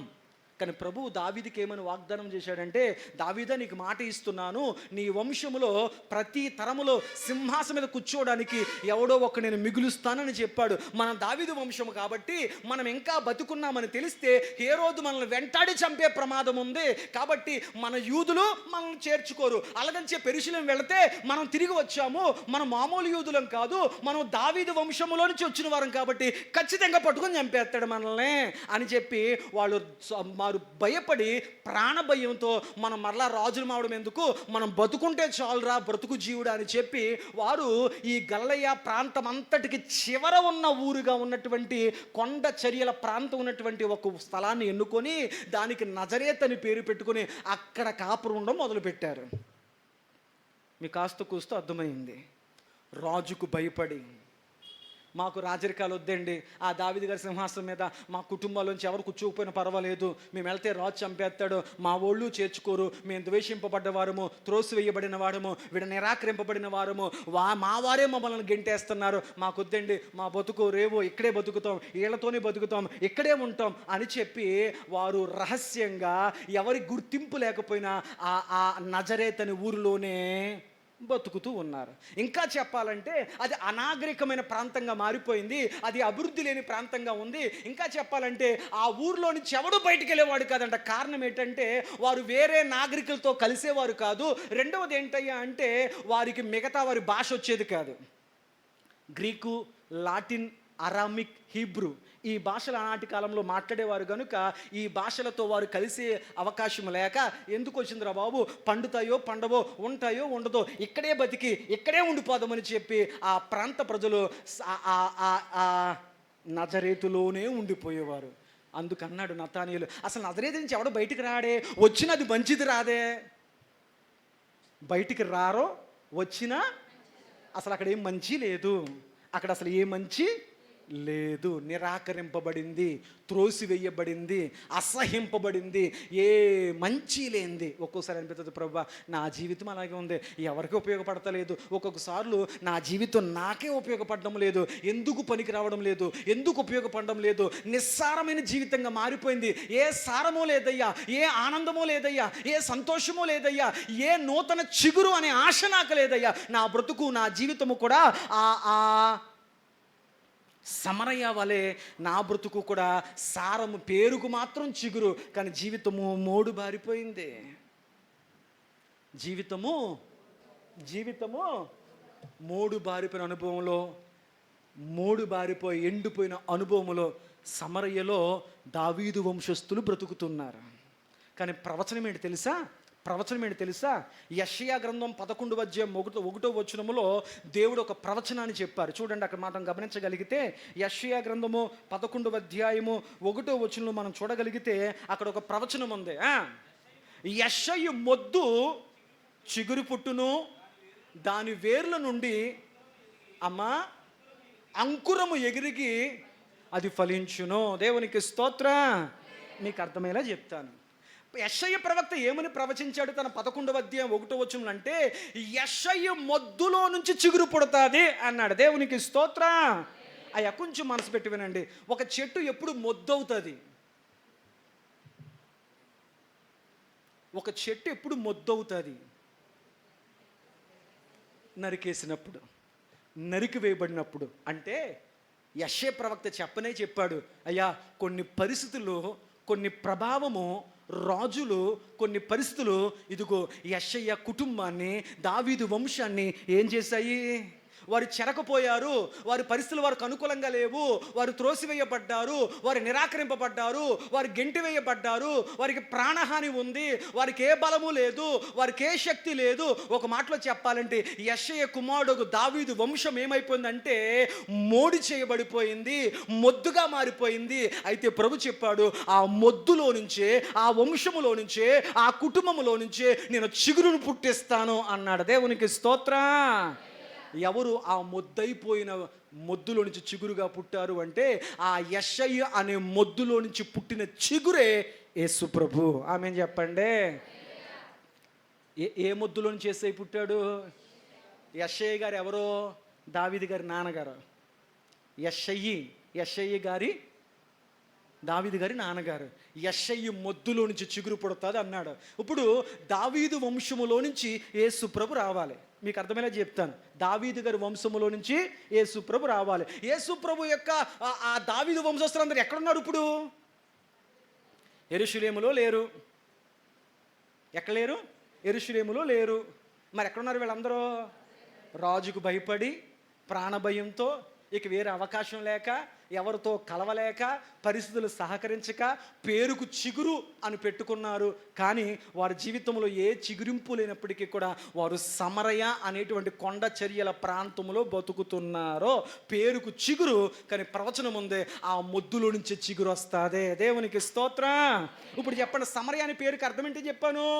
చిగురు. సమరయ అనే పేరుకి అర్థం, క్షమించండి, నజరేత్ అనే పేరుకి అర్థం ఏంటని చెప్పాను? నజరేత్ అంటే చిగురు. కానీ ప్రవచనం ఏముంది ఇక్కడ? యెషయ మొద్దులో నుంచి చిగురు వస్తుంది. ఇప్పుడు యెషయ కుటుంబం అంటే ఎవరు? దావీదు వంశస్థులు. దావీదు వంశస్థులు ప్రాణభయంతో ఎక్కడున్నారో? నజరేతులో ఉన్నారు. ఇప్పుడు ఎక్కడి నుంచి రావాలి చిగురు? పరలోకమందున దేవుడు కాలం పరిపూర్ణమైనప్పుడు యేసు ప్రభుని దావీదు వంశములో నుంచే పుట్టించాలి కదా. అసలు దావీదు వంశం ఎక్కడుందా అని దేవుడు వెతుకుతుంటే, ఈ దావీదు వంశస్థులు దేవుడికి ఎక్కడికి దొరికారు? చీకటి అనుభవాల్లో, నిస్సారమైన కాబూలు అనుభవంలో దేవుడు వారు కనపడ్డారు. ఈ దావీదు వంశము నుంచి చిగురు రావాలి. ఎవరున్నారో అంత యోగి, ఈ అపవిత్రుల మధ్యన, ఈ భయంకరమైన వ్యక్తుల మధ్యన, ఈ చీకటి ప్రజల మధ్యన అయ్యా ఒక వెలిగే దీపముగా పవిత్రంగా ఉన్నటువంటి కన్య ఎవరైనా ఉందా ఉందా ఉందా ఉందా ఉందా అని దేవుడు వెతుకుతుండగా సారము లేని చోట, చీకటి కమ్ముకున్న చోట సారవంతమైన సాక్షిగా ఒక యవనస్తురాలు కనపడింది. ఆమె పేరే కన్య అయిన మరియా. దేవునికి స్తోత్రం. హల్లెలూయా. ఆమె గర్భములో పెట్టాడు ఆ చిగురుని. దాని పేరే యేసు. దేవునికి స్తోత్రం చెప్పండి. మీకు అర్థమైంది వాక్యం? యెషయా చిగురు పొలవడానికి మోడు బారిపోయినటువంటి వారిని వెతుక్కుంటూ దేవుడు వెళ్ళాడు. అక్కడికి ఆ ప్రాంతం ఏంటంటే చీకట్లో ఉంది, నిస్సార స్థితిలో ఉంది. అయినప్పటికీ అందులో నుంచే చిగురు రావాలి కాబట్టి ఆయన వెతుకుతున్న వెతుకులాటలో ఆయనకు కన్య మరియ గర్భము పవిత్రమైనదిగా, యోగ్యమైనదిగా, దేవునికి అంటే అపవిత్రుల మధ్యలో తను తాను పవిత్రంగా కాపాడుకుంది. అంటే తన చుట్టూ ఎన్ని జరుగుతున్నా ఆమె అనుకుంది, నా చుట్టూ చెడిపోయిన వారు ఉండొచ్చు, వాళ్ళ మాటల చేత, తలంపుల చేత, క్రియల చేత, అయ్యా వాళ్ళకున్నటువంటి అలవాట్ల చేత నా చుట్టూ ఉన్న వారందరూ చెడిపోయి ఉండొచ్చు, నేను అలా బతకను, నేను ప్రత్యేకమైనదానిగా బతకాలి, నా మాటలు, నా జీవితం, నా తలంపు, నా వ్యక్తిత్వము, నా సాక్ష్యము ఒక పవిత్రమైనదిగా ఉండాలి అని చెప్పి తన చుట్టూ ఉన్న సమాజం యొక్క ప్రభావం తన మీద పడకుండా తను తాను పవిత్రురాలుగా కాపాడుకుంది గనుక ఆమె గర్భములో దేవుడు ఆ మొద్దులో ఉన్నటువంటి స్థితి నుంచి చిగురును పెట్టాడు. దేవునికి స్తోత్రం, హల్లెలూయా. లోకములో ఎంతో ముందుకు లేని ధన్యత యేసు ప్రభుకు ఉంది. మనం ఎక్కడ పుట్టాలో మన చేతిలో లేదు. కానీ యేసు ప్రభు మనసు ఏంటి చెప్పనా? నా విను. యేసు ప్రభు యొక్క మనస్తత్వం ఏంటి చెప్తాను. ఆయనకు ప్రతీది అవకాశం ఉండి ఆయన ప్రతిదాన్ని చిన్నదాన్నే కోరుకున్నాడు. అవకాశం ఉండి చిన్నదాన్ని మీకు ఉదాహరణ చెప్తాను. మీ కళ్ళ ముందు ఒక మంచి బింది, ఒక సొట్టడిని బింది పెట్టాను. మిమ్మల్ని కోరుకోమంటే ఏది కోరుకుంటారో? నిజం మాట్లాడండి. పర్లేదండి, అందరికి మంచి బిందులు ఇచ్చేసి నేను కాబట్టి పోన్లే సొట్ట బిందు కోరుకుంటాను అనుకుంటావా? నాకేం తక్కువ, నాకు మంచి బింది కావాలి అంటాం. అందరూ మంచి వాటిని కోరుకుంటే యేసు ప్రభు మాత్రము పాడైపోయింది, చెడిపోయింది, పనికి రానిది, త్రోసివేయబడింది, నిస్సారమైంది, ఎన్నిక లేనిది, విలువ లేనిది, నిష్ప్రయోజనకరమైంది, అసలు గుర్తింపుల్లోనే లేనిది అలాంటి దాన్ని కోరుకున్నాడు ఆయన బ్రతకడం కోసం. దేవునికి స్తోత్రం. యేసయ్యకి ఎవరు కావాలంటే ప్రభు అన్నాడు, నేను ఆరోగ్యవంతుల కొరకు రాలేదయ్యా, నేను రోగస్తుల కొరకు వచ్చాను, మానసిక రోగుల కోసం వచ్చాను, పాపమనే హృదయ రోగముతో బాధపడే వారి కోసం వచ్చాను, నేను రోగుల కొరకే వచ్చాను, నేను ఆరోగ్యవంతుల కొరకు. ఇది దేవుని మనస్సు. దేవుడికే డబ్బు ఉన్నోళ్ళు కావాలి. నీకు వాక్యం సరిగా అర్థం కాలేదు. ఆయన డబ్బు వాళ్ళ కోసం కాదు, బీదవాళ్ళ కొరకు వచ్చాడు. అందుకే ఆయన కడు బీదవాడిగా వచ్చాడు. ఆయన వ్యాధిగ్రస్తుల కోసం వచ్చాడు, ఆయన రోగస్తుల కోసం వచ్చాడు, ఆయన నశించిపోయిన దాని కోసం వచ్చాడు, ఆయన విలువలేని దానికి విలువ ఇవ్వడానికి వచ్చాడు. ఆయనకు అవకాశం ఉంది, ఎక్కడైనా పుట్టొచ్చు. ఆనాటి దినాల్లో 3 విలువైన స్థలాలు ఉన్నాయి. నెంబర్ 1, మతానికి ప్రాచుర్యం పొంది ఎరుషలేములో పుట్టొచ్చు, వద్దన్నాడు ఆయన. రెండవది, తత్వశాస్త్రానికి విలువైనటువంటిది ఏథెన్స్ పట్టణం, ఏథెన్స్లో పుట్టొచ్చు, వద్దన్నాడు ఆయన. అంతకంటే విలువైంది రోమ్ పట్టణం, రాజకీయ సంబంధమైంది. రోమ్ పట్టణంలో ఆయన పుట్టలేదు. ఆయన పుట్టడానికి, ఆయన జీవించడానికి ఎన్నుకున్న స్థలం ఏంటో తెలుసా? నిరాకరింపబడి త్రోసివేయబడినటువంటి ఒక చిన్న పట్టణం. దాని గురించి మళ్ళీ చెప్తాను. యేసు ప్రభు గారు మనసు నుండి చెప్పాను. ఆయన ఒక చిన్న మధ్యతరగతి కుటుంబాన్ని ఎన్నుకున్నాడు. యేసు ప్రభు ధనవంతుల కుటుంబంలో పుట్టొచ్చు, కానీ ఆయన ఒక మధ్యతరగతి కుటుంబంలో పుట్టాడు. ఎందుకో తెలుసా? మనం అర్థం చేసుకుంటే యేసుక్రీస్తు ప్రభు యొక్క తండ్రి యోసేపు గారు వడ్రంగి పని చేసేవాడు. వాళ్ళది ఎలాంటి కుటుంబం అయ్యా అంటే, వాళ్ళ జీవితం ఎలాంటిదయ్యా అంటే, యేసు ప్రభువుని మందిరానికి తీసుకొచ్చేటప్పుడు, సిమియోను ప్రవక్త దగ్గర తీసుకొచ్చేటప్పుడు, యెరూషలేము దేవాలయం తీసుకొచ్చేటప్పుడు వారు దేవునికి ఒట్టి చేతులతో రారు కాబట్టి మందిరానికి కృతజ్ఞతార్పణలు చెల్లిస్తూ రావాలి. మందిరానికి ఒట్టి చేతులతో రాకూడదు, దేవునికి కృతజ్ఞతార్పణ తీసుకొని రావాలి. దేవా మాకు ఇచ్చిన బిడ్డలను బట్టి, మాకు ఇచ్చిన ఆరోగ్యాన్ని బట్టి, మాకు ఇచ్చిన స్థితిని బట్టి దేవానికి మేము కృతజ్ఞులమై ఉన్నామని చెప్పి భక్తులు ఒట్టి చేతులతో రాకుండా దేవునికి కృతజ్ఞత అర్పణలు చెల్లించడానికి వచ్చేవారు. అందువల్ల వారు ఆర్థిక స్థితిని బట్టి కొంచెం ఎవ్వల పిండి 2 గువ్వలు తెచ్చారు. అది వాళ్ళ ఆర్థిక స్తోమత. అది మధ్యతరగతి పేదరికంతో కూడింది. ఒకవేళ ధనవంతులైతే వారు వచ్చేటప్పుడు గొర్రె పట్టుకొచ్చేవారు మందిరానికి. అంటే వాళ్ళ ఆర్థిక స్థితి మనకు అక్కడ. యేసుక్రీస్తు ప్రభు అలసిపోయినప్పుడు ఆయన ఒక చిన్న పడవ మీద ఎన్నుకొని పడుకున్నాడు. ఆయన ఒక చిన్న బిడ్డ దగ్గర 5 రొట్టెలు 2 చిన్న చేపలు ఒక చిన్న బిడ్డ దగ్గర ఆయన తీసుకుంటానికి ఇష్టపడ్డాడు. ఇంకా మీకు బాగా చెప్పాలంటే, యేసుక్రీస్తు ప్రభువారు ఎవరూ అర్థము చేసుకోలేని పరలోక విషయాలు ప్రజలకు అర్థమయ్యేలా చెప్పడానికి పరలోకాన్ని ఒక ఆవగింజలో చూపించాడు. దేవునికి స్తోత్రం. మనం ఎవరికైనా చెప్పాలనుకో ఏ సైజులో చెప్తాం? ఇంత పెద్దదే. ఎంత పెద్దదే చెప్పండి? మన చేతులు ఎంత సాగుతాయో అంతసేపు చూపించి ఇదిగో అంత పెద్దదే అంటాం. కానీ యేసు ప్రభు వారు పరలోకాన్ని గురించి మాట్లాడుతూ, పరలోకమా ఇదిగో ఆవగింజ అన్నాడు, పరలోకమా ఇదిగో గోధుమ గింజ అన్నాడు, పరలోకమా అని చెప్పి ఆయన ఒక మనిషికి ఎంత అర్థం చేసుకోగలడో అంత చిన్న చిన్న చిన్న వాటితోనే పరలోకాన్ని చూపించాడు. దేవునికి స్తోత్రం. ఇక్కడ అర్థమైపోలేదా నా యేసయ్య మనసేంటో? ఆయనకు ఎవరు కావాలంటే ఆయనకు బలహీనులు కావాలి, ఆయనకు చేతకాని వారు కావాలి, ఆయనకు అసమర్థులు కావాలి, ఆయనకు త్రోసివేయబడిన వారు కావాలి, ఆయనకు నిరాకరింపబడిన వారు కావాలి, ఆయనకు ఏమాత్రము కూడా విలువలేని వారు కావాలి. ఎందుకో తెలుసా? వారికి విలువ ఇవ్వడానికి ఆయన వచ్చాడు. దేవునికి స్తోత్ర. ప్రయాసపడి భారం మోసుకున్న సమస్యలారా రండి, మీ భారం మోయడానికి మీకోసం వచ్చాను నేను. ఆయన భారం మోస్తున్న వాళ్ళ కొరకు వచ్చాడు. కొంతమందికి భుజం మీద భారము, కొంతమందికి గుండెల్లో భారము. ఏ భారాన్నైనా మోయగలవాడు, దింపగలవాడు ఆయనే. ఆయన నీ కొరకు వచ్చాడు. దేవునికి స్తోత్రం. హల్లెలూయా, హల్లెలూయా. సరే, ముందుకు వెళదాం. నజరేతులోంచి ఏదైనా మంచిది రాగలదా అన్నాడు. ఇప్పుడు చెప్పండి, నేను చెప్పిన ఈ విషయాలన్నీ విన్న తర్వాత నజరేతు అనే ఊరు మంచిదా మంచిది కాదా? మాట్లాడితే ముందుకెళ్దాం. మంచిదా మంచిది కాదా? మంచిది కాదు. కాదు అంటే 2 ఉదాహరణలు చెప్పాను. యెషయా ప్రవక్త ఏమన్నాడో, ఆ గలిలయ ప్రాంతంలో ఉన్న ప్రదేశాలన్నీ కూడా చీకటి అనుభవాల్లో ఉన్నాయి. ఆ ప్రాంతంలో చివరూరేది నజరేతు. చివరిది ఎవరు కనపడదు. ప్రభుత్వ పథకాలు రావు. అసలు ప్రభుత్వం దృష్టిలో అది లేదు. ఎందుకంటే ఆ నేల సారము లేదు, అక్కడి నుంచి పన్నులు రావు, అక్కడి నుంచి రాబడి రాదు, అసలు ఆ వైపు చూసేవాళ్ళు లేరు. అందువల్ల ఇలాంటి వాళ్ళందరూ అక్కడ పోగైపడిపోయేవారు. ఎక్కడికి? నజరేతుకి. అలాంటి ఊరిలో బ్రతుకుతున్నారు దావీదు వంశమునకు చెందినటువంటి యోసేపు, మరియం. మీరు అంటారు, పాస్టర్ గారండి అలాంటి పరిస్థితుల్లో వీళ్ళంతా ఇక్కడ ఎందుకు ఉన్నారు ఏంటంటే, వాళ్ళు ఎందుకు అక్కడ ఉండాల్సి వచ్చిందంటే వాళ్ళకి ప్రాణభయం ఉంది. ఎవరి దగ్గర నుంచి? హేరోద్ దగ్గర నుంచి.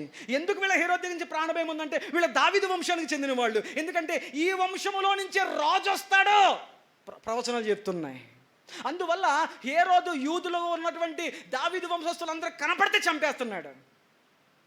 అందువల్ల ఆ ప్రాంతంలో వారు తప్పని పరిస్థితుల్లో బ్రతకాల్సి వచ్చింది. దేవునికి స్తోత్రం. ఇంకా మొద్దును తెలిసి ఈ జ్ఞానుల వల్ల హేరోదుకు ఒక వార్త అందేసింది. నువ్వు మొద్దు చేశాను అనుకున్నావు, కానీ ఆల్రెడీ చిగురు వచ్చేసిందంట అని తెలిసింది. ఎవరికే చెప్పండి? ఆల్రెడీ నేను మొద్దు చేసేసాను, దావీదు వంశస్థులందరం చంపేశాను అనుకుంటున్నావేమో. రాజా, ఆల్రెడీ ఆ వంశంలో చిగురు పుట్టేసిందంట, యేసు ప్రభు మెస్సయ్య పుట్టాడంట అని తెలుసుకున్నాడు. వెంటనే ఏం చేశాడంటే, చిగురు పుట్టినా పర్లేదు, అది అంకురం అవ్వకుండా, అది ఫలించకుండా చంపేయండి అని చెప్పి 2 సంవత్సరాల కంటే చిన్నోళ్ళందరం చంపేయమన్నాడు. ఆ చిగురును కూడా. అర్థమైందా? అందుచేత వారు కొద్ది కాలం ఐగుప్తుకు వెళ్ళి ఐగుప్తులో నుంచి మరలా నజరేతుకు వచ్చి వారి నివాసము చేసిరి. దేవునికి స్తోత్రం. హల్లెలూయా. ఇప్పుడు నతానియేలు ప్రశ్న ఏంటి? మీకు నజరేతు అర్థమయ్యేలా చెప్పేశాను చరిత్ర ఉపోద్ఘాతంగా. ఇప్పుడు సబ్జెక్టులోకి వెళ్తాను. ఇప్పుడు నతానియేలు గారి మాట ఏంటి? నజరేతు అనే ఊరు ఇలాంటిది కాబట్టి, అలాంటి ఊరిలో ఆ పిరికోళ్ళ మధ్యన, ఆ భయస్థుల మధ్యన, అన్ని రకాల వ్యక్తిత్వాలు కలిగిన వాళ్ళ మధ్యన, నిస్సారమైన వాళ్ళ మధ్యన, చీకటిలో బతుకుతున్న వారి మధ్యన అసలు మెస్సయ్య రావడం ఏంటి అన్న ఒక అయోమయముతో, ఒక చిలకన భావనతో మాట్లాడాడు. అప్పుడు పిలుపు అన్నాడు, వచ్చి చూడు అన్నాడు. దేవునికి స్తోత్రం. కొన్ని అర్థం అవ్వాలంటే వచ్చి చూస్తే తప్ప అర్థం అవ్వవు. దేవునికి స్తోత్రం. హల్లెలూయా, హల్లెలూయా. ఒక ప్రశ్న అడుగుతాను. నజరేతులోంచి మంచిది వచ్చిందో లేదో అడుగుతాను. యేసు ప్రభు పుట్టింది ఎక్కడ? బెత్లెహేములో పుట్టారు. కానీ నజరేతులోంచి మంచిది వచ్చిందో నేను చెప్తాను చూడండి. ఎవరూ గుర్తించలేదే, ఎవరూ పట్టించుకోలేదే, అసలు ఆ ఊరు ఉందో లేదో ఎవడు కూడా కనీసం కన్నెత్తి చూడలేదే. అలాంటి ఊరిని పరలోకం చూసింది. పరలోకం చూసి పరలోకం నుంచి ఒక దేవదూతను పంపాడు దేవుడు. ఏ ఊరికి? బైబిల్ చదివే తల్లులారా చెప్పండి, నజరేతుకు పంపాడు. అప్పటికి మరియమ్మ గారికి ఎంగేజ్మెంట్ అయిపోయింది. ఆమె భవిష్యత్తు కొరకు నజరేతు ఊరిలో మోకరించి ప్రార్థన చేస్తుంది. ఆమె ప్రార్థిస్తున్న గదిలోనికి దేవుని దూత ప్రత్యక్షమయ్యి, దయాప్రాప్తురాలా నీకు శుభము అంది. ఎందుకు నువ్వు దయకు ప్రాప్తురాలవే తెలుసా? నీ చుట్టూ పాపము చేసే అవకాశం ఉన్నా, తప్పుడు మనుషులున్నా, అపవిత్రులున్నా, ఎలా బతికినా నిన్ను అడిగేవాడు లేకపోయినా నీవు పవిత్రంగానే ఉండాలి, నీతిగానే ఉండాలి, యథార్థంగానే ఉండాలి, నిర్దోషంగానే ఉండాలి, దేవుని ఎదుట నిష్కలంకంగా బతకలను అనుకున్నావు కదా. నీ స్థితిని చూసిన దేవుడు నీ మీద దయ చూపించాడు. దేవునికి స్తోత్రం. మనం అంటాము వారమంతా నచ్చినట్లు తిరిగేస్తానండి, దేవుడు మాత్రం నాకు దయ చూపించేయాలి. బైబిల్ అంటుంది దేవుడు అంతా నువ్వు నచ్చినట్టు తినేస్తావంట, నచ్చినట్టు తిరిగేస్తావంట, నచ్చినట్టు చూసేస్తావంట, నచ్చిన పనులన్నీ చేస్తావంట. దేవుడు దయ చూపించి నీకు అద్భుతాలు లేదు. ఆయనకి నీ మీద ఎందుకు దయ పుట్టిందో తెలుసా? అపవిత్రుల మధ్యన నీ పవిత్రత కాపాడుకోవడానికి ప్రయాసపడ్డా, నిలబెట్టుకున్నా. అందుకు ఆయనకు నీ మీద దయ పుట్టింది. నువ్వు దయాప్రాప్తురాలవమ్మా. నీ గర్భమున ఇదిగో లోకరక్షకుడు ఆ మొద్దులో నుంచి ఆ చిగురు పుట్టబోతుంది. నేను అడుగుతున్నాను, యేసు ప్రభు తల్లి మరియ గర్భములో ఎక్కడుండగా ప్రవేశపెట్టబడ్డారు? కన్నది బెత్లెహేములో. మరి గర్భములోకి వచ్చింది ఏ ఊర్లో ఉండగా మరి అమ్మగారు కన్సీవ్ అయ్యారు? నతానియేలు. నిజమే. ఎంతవరకు అది మొద్దుగా ఉన్నంత వరకు అందులోంచి ఏ మంచి రాలేదు. ఆ మొద్దును కోరుకొని చిగురు లాంటి యేసయ్య ఆ ఊరిలోకి వచ్చాడు కాబట్టే, ఆ గర్భములోకి వచ్చాడు కాబట్టే నతానియేలు గుర్తెట్టుకో, నజరేతు రాత మారింది. దేవునికి స్తోత్రం. యేసు ప్రభు వారు బెత్లెహేములో పుట్టినా కానీ ఆ దూత దిగువచ్చిన స్థలము, ఆమె అంగీకరించిన స్థలము, ఆమె గర్భములో పరిశుద్ధాత్మ కవచములో యేసు క్రీస్తు ప్రభు వారు పిండముగా ప్రవేశపెట్టిన స్థలం మాత్రం ముమ్మాటికి నజరేతే. మంచిది వచ్చిందా రాలేదా? లోకరక్షకుడే ఎక్కడి నుంచి బయటకు వచ్చాడంటే ఇప్పుడు చెప్పండి, అది మంచి ఊరు అయ్యి ఉండదా? ఒకప్పుడు మొద్దండి, కానీ చిగురు లాంటి యేసయ్య బయటకు వచ్చాడు కనుక దాని పేరును బట్టి దాని రాత కూడా మారిపోయింది. దేవునికి స్తోత్రం. హల్లెలూయా. ఇప్పుడు జాగ్రత్తగా వినండి, వాక్యంలోకి వెళ్దాం. ఇప్పుడు నేను చెప్పబోయే మాట ఏంటంటే, విలువలేనటువంటి నజరేతుకు యేసయ్య విలువిచ్చిన అనుభవాలు మీకు జ్ఞాపకం చేస్తాను. హెచ్చించిన దేవుడు.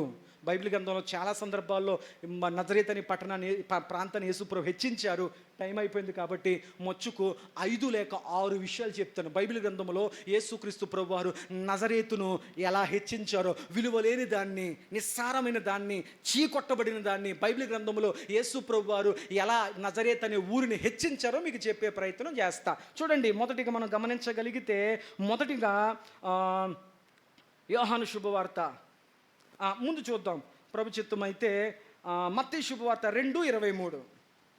మొదటి మాత్రగా యేసు ప్రభు వారు మరి ఈ యొక్క నజరేతును ఎలా హెచ్చించారో, విలువలేని దాన్ని ఎలా హెచ్చించారో కొన్ని సందర్భాలు చూద్దాం. మొదటిగా మత్తయి శుభవార్త 2:23. అమ్మా, హేరోదునకు ప్రతిగా విని అక్కడికి వెళ్ళవెరిచి స్వప్నమందు దేవుని దూత చేత గలిలయ ప్రాంతమునకు వెళ్ళి, అమ్మా, నజరేతను ఊరుకు వచ్చి అక్కడ కాపురముండెను అని ఆయన నజరేయుడనబడునని ప్రవక్తలు చెప్పిన మాట నెరవేరునట్లు ఇలాగూ జరిగెను. దేవునికి స్తోత్రం చెప్పండి. ఒకప్పుడు ప్రవక్తలు ఏం చెప్పారు?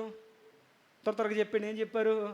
అది చీకటి ప్రాంతము, అది నిష్ప్రయోజనకరము అని చెప్పారు. ఎప్పుడైతే యేసుక్రీస్తు ప్రభు అనే చిగురు ఆ మొద్దులో పుట్టిందో, ఇప్పుడు ప్రవక్తలు ఏం చెప్తున్నారు? ఆయన నజరేయుడనబడతాడో అని చెప్పారు. దేవునికి స్తోత్రం. వినండి, యేసుక్రీస్తు ప్రభు వారు నజరేత్ అనే ఊరిలో ఎంతకాలం జీవించారో తెలుసా? 30 సంవత్సరాలు జీవించారు. ఎన్ని సంవత్సరాలు తల్లి? పుట్టింది బెత్లెహేము, పెరిగిందంతా కూడా మనోళ్ళు అంటారు బెత్లెహేములో సందడి. అసలు సందడి అంతా ఎక్కడుంది? మీరు పుట్టింది ఎక్కడ? ట్రైన్లోనో, విమానంలోనో, గవర్నమెంట్ హాస్పిటల్లోనో, ఇళ్లలో పుట్టేవారు తక్కువ. అందరూ ఏదో స్థలాల్లో పుడతారు.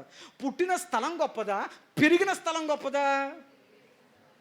చెప్పరేటమ్మా. అప్పుడు ఏం చేయాలంటే ప్రతిరోజు హాస్పిటల్కి వెళ్ళి, నేను పుట్టిన స్థలం అసలు ఎప్పుడైనా చూసావా పక్కకి వెళ్ళి? యేసు ప్రభు వారు బెత్లెహేములో తప్పని పరిస్థితుల్లో ప్రజాసంఖ్య రాయించుకోవడానికి వెళ్ళి అక్కడ జన్మించారు ప్రవచనం ప్రకారం. కానీ ఆయన 30వ సంవత్సరం వచ్చేంత వరకు ఒక వడ్రవాణి కుమారుడిగా తన తండ్రి చేసే వడ్రంగి పనికి సహకారం అందిస్తూ ఒక విధేయత కలిగిన కుమారుడిగా 30 సంవత్సరాలు ఆయన నజరేతులోనే పుట్టాడు. అలా నజరేతులోనే పెరిగాడు. అలా పెరుగుతాడని ప్రవక్తలు చెప్పారు. అంటే అర్థమైతే తెలుసా? ప్రవక్తల చేత హెచ్చింపబడిన నజరేతు. దేవునికి స్తోత్రం. ఏ ప్రవక్తలైతే దాన్ని చీకటి ఊరు, ఏ ప్రవక్తలైతే దాన్ని నిస్సారమైన ఊరు అని చెప్పారో, ఆ ప్రవక్తల నోటి చేతే దేవుడు ఆ ఊరిని హెచ్చింపచేశాడు. ఆ ప్రవక్తలే చెప్పాడు, మెస్సయ్య ఆ ఊరిలో పెరుగుతున్నాడయ్యా, ఆయన నజరేతు వాడనిపించుకుంటాడు. ఆయనకి ఇంటి పేరు లేదు, ఆయన ఇంటి పేరే ఊరి పేరు అయిపోయింది. ప్రవక్తల చేత హెచ్చింపబడిన, మాట్లాడండి. మొదటి పాయింట్ నెంబర్ 1, ప్రవక్తల చేత హెచ్చింపబడిన నజరేతు. ఏ ప్రవక్తలైతే దాన్ని గురించి మొదట్లో చులకనగా మాట్లాడారో అదే ప్రవక్తలు అన్నారు. ఆ ప్రవక్తలు నజరేతును గుర్తించారు. ప్రవక్తల చేత హెచ్చింపబడిన నజరేతు. మొదటి మాట అర్థమైందా? మాట్లాడండి. విలువ లేని దానికి యేసు ప్రభు ఇచ్చిన విలువ. రెండో మాట చెప్తున్నాను చూడండి. రెండో మాట చూడండి, గమనించగలిగితే రెండవదిగా యోహాను శుభవార్త 19వ అధ్యాయం 19వ వచనం. మరియు పిలాతు యూదుల రాజైన నజరేయుడగు యేసు అను పై విలాసము రాయించి సిలువ మీద పెట్టించి యేసు ప్రభుని సిలువ వేయించాడు. ఇప్పుడు వినండి, యేసు ప్రభుని సిలువ వేసే టైంలో పిలాతు గారు యేసు ప్రభుని వేసే సిలువ పైన ఒక బోర్డు రాయించాడు. ఏమి రాయించాడు? చెప్పాలి. వాక్యం ఏం చెప్తుంది? ఆనాటి గవర్నర్గా ఉన్న పిలాతు ఏమని రాయించాడంటే, యూదుల రాజు అయినటువంటి నజరేయుడైన యేసు. దేవునికి స్తోత్రం. ఎవరు గుర్తించారు ఆ ఊరి పేరుని? ఎవరు గుర్తించారు? పిలాతు గవర్నర్ ఏమని రాయించాడంటే, యేసు అని రాయించలేదు, యూదుల రాజు అయిన నజరేయుడైన యేసు అని చెప్పి పిలాతు గవర్నరు ఎక్కడో మారుమూల ప్రాంతమైన నజరేతును గుర్తించాడు. దేవునికి స్తోత్రం. అందుకే సిలువ పైన 4 అక్షరాలు కనపడతాయి. ఏమని కనపడతాయంటే INRI. ఎన్ మీన్స్ నజరేత్, INRI అని చెప్పి మాటలు రాయబడ్డాయి లాటిన్ భాషలో. ఎన్ అంటే నజరేతు అంటే అర్థమేంటి తెలుసా? గవర్నర్ చేత గుర్తింపబడి సిలువ మీద మహిమపరచబడిన నజరేతు. దేవునికి స్తోత్రం. ప్రవక్తల చేత గుర్తింపబడి కొనియాడబడిన నజరేతు. మొదటి పాయింట్. రెండవది, గవర్నర్ చేత గుర్తింపబడి సిలువ మీద హెచ్చింపబడిన. ఆ ఊరి పేరు యేసు ప్రభు ఎక్కడ పెట్టుకున్నాడు? ఆయన కాళ్ళ దగ్గర, తల మీద?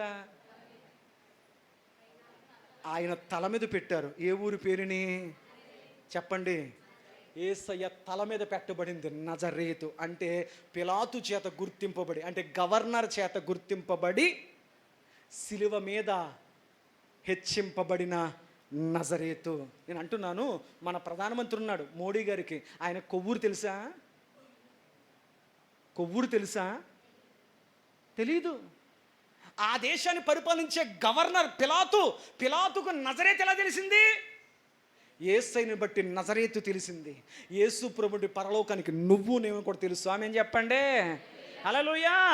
నేను నా వాళ్ళకి తెలియకపోవచ్చు, కానీ యేసు క్రీస్తు ప్రభు రక్తముతో కడగబడడం ద్వారా పరలోకం అంతటికి నేనెవరో నువ్వెవరో కూడా తెలుసు.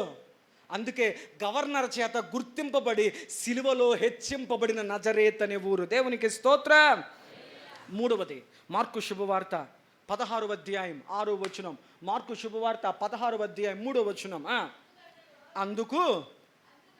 అందుకతడు కలవరపడుకుడి, సిలువ వేయబడిన నజరేయుడగు యేసును మీరెందుకు వెతుకుచున్నారు? ఆయన లేచి ఉన్నాడు, ఆయన ఇక్కడ లేడు. దేవునికి స్తోత్ర. యేసుక్రీస్తు ప్రభు వారు చెప్పినట్లుగా పునరుద్ధాన దినం రాగానే దేవుని దూత వచ్చి రాయి కదిలించి రాయి మీద కూర్చుంది. నా ప్రశ్న ఏంటంటే, యేసు ప్రభు వారు పునరుద్ధాన సమయం రాగానే ఆయన చెప్పిన మాట ప్రకారం 3వ దినం పునరుద్ధానుడే వెళ్ళిపోయాడా? దూత వచ్చి రాయి తీసేంతవరకు ఎదురు చూశాడా? దూత రావాలండి, టైం అయిపోతుంది, వచ్చి రాయి తీయాలండి, అప్పటికనే బయటికి వెళ్ళలేనండి అన్నాడా? ఆయనకు దూతతో, సంకెళ్లతో, రాళ్లతో పని లేదు. పునరుద్ధాన సమయం రాగానే ఆయన చెప్పిన మాట ప్రకారము ఆయన 3వ దినమున మరణపు ముళ్ళును విడిచి ఆయన చెరగొని పోయి ఆయన పునరుద్ధాన శక్తితో ఆయన లేవనెత్తబడ్డాడు. మరి కరెక్టే. మరి దూత వచ్చి రాయి ఎందుకు తీసి రాయి మీద కూర్చొని వెయిట్ చేస్తుంది? ఎవరి కోసం? అసలు రాయి ఎవరి కోసం తీసింది? ఆయన వెళ్ళిపోయాడు, మరి ఇంకా రాయి ఎవరి కోసం తీసింది? నీ కోసం, నా కోసం. ఎందుకు? పిలుపు చెప్పాడు, వచ్చి చూడు. పిలుపు ఏం చెప్పాడు? మంచిది వచ్చిందా అన్నావు కదా, వచ్చి చూడు. ఓ లోకమా, యేసు ప్రభు బ్రతికాడా అని అడుగుతున్నావు కదా, నేను చెప్పడం కాదయ్యా. సిలువ వేయబడిన వాడు దేవుడు పునరుద్ధాన శక్తితో లేవనెత్తబడ్డాడు, నేను చెప్పడం కాదు. వచ్చి చూడు, ఆయన సమాధి ఖాళీగా ఉంది. పిలుపు చెప్పాడు, నేను చెప్పడం కాదు. వచ్చి ఆయన్ని చూడు. దేవునికి స్తోత్రం. వచ్చి చూశారు ఖాళీ సమాధిని. అప్పుడు వాళ్ళకి అర్థమైంది, ఎస్, ఆయన పునరుద్ధానుడుగా లెగిసిపోయాడు. దూత వచ్చింది, రాయి కదిలించింది. ఎందుకో తెలుసా? ఆ రాయి లోపల సమాధి ఖాళీగా ఉందని నీకు నాకు చూపించడానికి. ఆమెన్ చెప్పండి. హల్లెలూయా.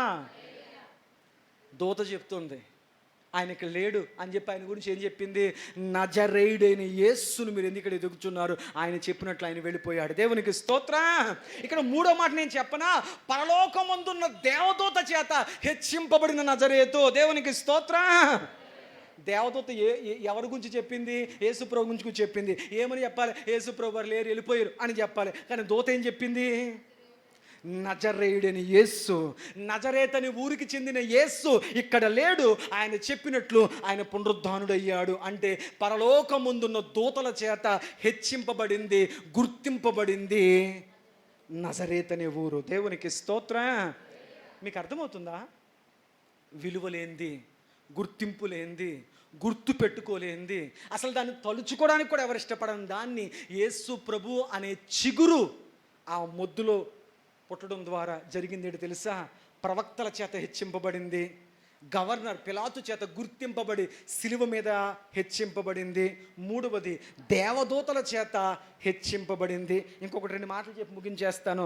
4వది మనం గమనించగలిగితే అపోస్తుల కార్యములు 2వ అధ్యాయము 22వ వచనం. అపోస్తుల కార్యములు 2వ అధ్యాయము 22వ వచనం కనుక మనం చూడగలిగితే, ఇశ్రాయేలు వారులారా ఈ మాటలు వినుడి, దేవుడు నజరేయుడగు యేసును అద్భుతములను, మహత్కార్యములను, సూచక క్రియలను మీ మధ్యన చేయించి ఆయనను తన వలన మెప్పు పొందిన వాని వలగా మీకు కనపరిచెను. దేవునికి స్తోత్రం చెప్పండి. 120 మంది దేవుని భక్తి కలిగినటువంటి 120 మంది దేవుని ప్రజలు మరి పెంతుకొస్తు పండుగ దినాన దేవుని సన్నిధిలో మోకరించి ప్రార్థన చేస్తుండగా, ఆ రోజు పెంతుకొస్తు పండుగ దినము, ఆ దినము ఆదివారపు దినమున అగ్ని జ్వాలల వలె ఇగో పరిశుద్ధాత్మ దేవుడు ఆ 120 మంది మీదకి దిగి వచ్చినప్పుడు వారికి వాక్శక్తి వచ్చిన కొలది వారు కిందకు వచ్చి అన్య భాషలతో మాట్లాడిరి. అన్య భాష అంటే దేవదూత భాష కాదు.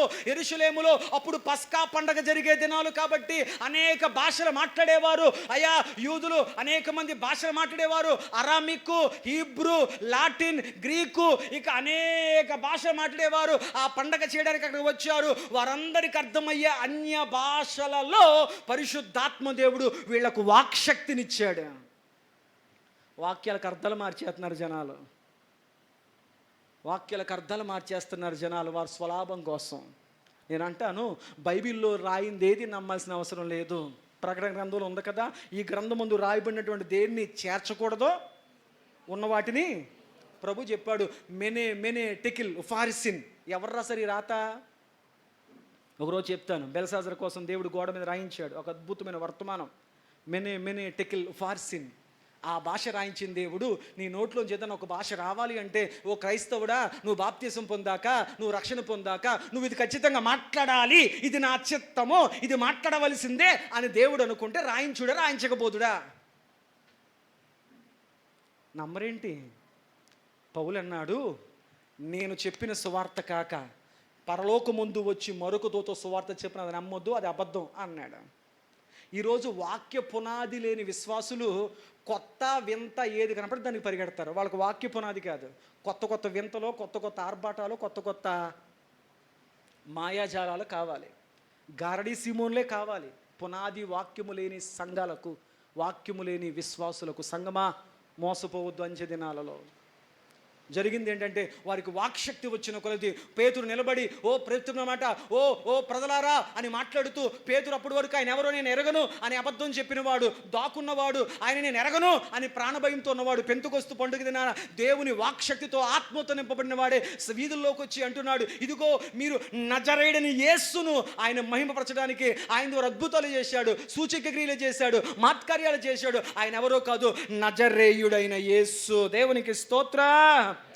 4వ మాట, అపోస్తుల చేత హెచ్చింపబడిన నజరేతు. దేవునికి స్తోత్ర. ఎవరెవరి చేత దేవుడు నజరేతుని హెచ్చించాడు? ఆయన ప్రవక్తల చేత, ఆయన వారి నోటి చేత ప్రభు హెచ్చించిన నజరేతు. పిలాతు గుర్తించాడు, సిలువ మీద హెచ్చింపబడిన నజరేతు. 3వది, పరలోకపు దూతల చేత హెచ్చింపబడినటువంటి నజరేతు. 4వది, అపోస్తుల చేత హెచ్చింపబడినటువంటి నజరేతు. ఇంకొక పాయింట్ చెప్పి ముగించేస్తాను. అపోస్తుల కార్యములు 3వ అధ్యాయము 6వ వచనం చూడండి. అందరూ బైబిల్ చూడండి. అపోస్తుల కార్యములు 3వ అధ్యాయము 6వ వచనం. అంతటా పేతురు, వెండి బంగారములు మా యొద్ద లేవు, కానీ నాకు కలిగిందే నీకు ఇస్తూ ఉన్నానని చెప్పి, నజరేయుడైన యేసు క్రీస్తు నామములో నడుమని చెప్పి వాడి చేతిని పట్టుకున్న వాడు లేపగా, వాడు అరికాలు మొదలుకొని శీలమండలం వరకు శక్తి పొందుకున్న వాడే, వాడు లేచుచూ గొంతులేస్తూ వారితో కలిసి దేవాలయములకు వెళ్ళి దేవుని మహిమపరచెను. దేవునికి స్తోత్ర.